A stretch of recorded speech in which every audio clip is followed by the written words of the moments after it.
நாங்க தமிழ் பேச்சு எங்கள் மூச்சுல பேசும்போது ஒரு சுற்றுல எங்களுக்கு சிறப்பு விருந்தினரா குன்றக்குடி பொன்னம்பலாடிகளா வந்திருந்தாங்க. அவங்க ஒரு ரொம்ப முக்கியமான தகவல் சொன்னாங்க. 2006 சுனாமி நாங்க வேளாங்கண்ணிக்கு போயிருக்கோம். யாரு? குன்றக்குடி பொன்னம்பலாடிகளா வேளாங்கண்ணிக்கு போறாரு. எதுக்கு? அங்க இருக்கிறவங்களுக்கு ஏதாவது உதவி செய்ய முடியுமான்னு மடத்துல இருந்து நபர்கள் எல்லாம் கூட்டிட்டு போறாங்க, துறவிகளா போறாங்க. நிறைய பொருட்கள், உணவு பொருட்கள் வாங்கிட்டு போறாங்க, பெட்ஷீட் வாங்கிட்டு போறாங்க, இரவுகளை குசுமர் வாங்கிட்டு போறாங்க. அப்ப அங்க இருக்கிறவங்க என்ன சொல்றாங்க? எங்களுக்கு இதெல்லாம் வேணா, நிறைய இருக்கு. அப்ப என்ன செய்ய? இங்க இருக்கிற அடையாளம் தெரியாத பிணங்களை சுமந்து செல்வதற்கு எங்களுக்கு ஆட்கள் தேவை, ஹியூமன் ரிசோர்ஸ் அப்படிங்கிறாங்க. இந்து மதத்துல துறவிகளா இருக்கிறவங்க இறந்தவர்களின் உடலை தொடக்கூடாது என்று ஒரு கட்டுப்பாடு, இப்ப உள்ளபடிய ஐயா என்ன செஞ்சிருக்கணும்?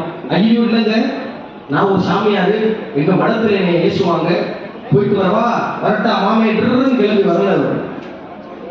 தன் கட்டுப்பாடுகள், தன் மதத்தை, தன் நம்பிக்கையை, தன் காவியை எல்லாம் ஒதுக்கி வைத்துவிட்டு அந்த பிணங்களை எடுத்து கொடுக்கிற உதவியை செய்தார் என்றால் அதுதான் பொருள்.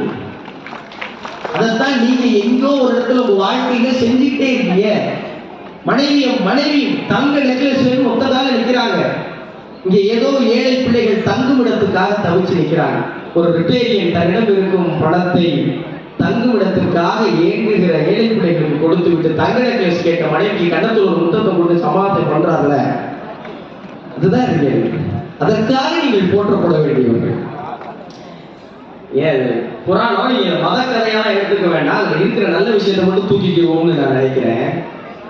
இன்னைக்கும் எத்தனை கதாபாத்திரங்கள் கதை மாந்தர்கள் வந்தாலும் மகாபாரதத்துல போற்றுதலுக்குரிய கதாபாத்திரம் கர்ணன் தான்.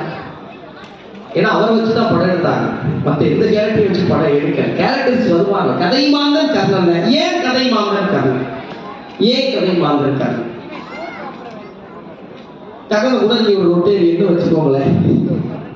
ஏன்னா கவச குண்டலத்தை கூடுறான்னு கேட்கிறாங்க, காதுல போட்டு தொங்கட்டான கூடுறான்னு கேட்கிறாங்க. அது ஒண்ணும் இல்ல, அதுல கல்யாணி கவலையில வாங்கடா கரடி கொடுத்து வேற வழி போடுறதுக்கு பிச்சு கொடுத்துட்டா செத்து போயிடும். எப்படி? பிச்சு கொடுத்துட்டா செத்து போயிடும். ஆனாலும் கொடுத்தாங்க. நண்பர்களே, நம்ம நல்லா புரிஞ்சுக்க வேண்டியது என்ன தெரியுமா? அந்த கவச குண்டலம் கர்ணனின் உயிரை காப்பாற்றி இருந்தால் கூட வரலாற்றில் கர்ணன் இருந்திருக்க மாட்டான். கவசத்தை பிச்சு கொடுத்து செத்ததுனால இன்னைக்கு உயிரோட வாழ்ந்துட்டு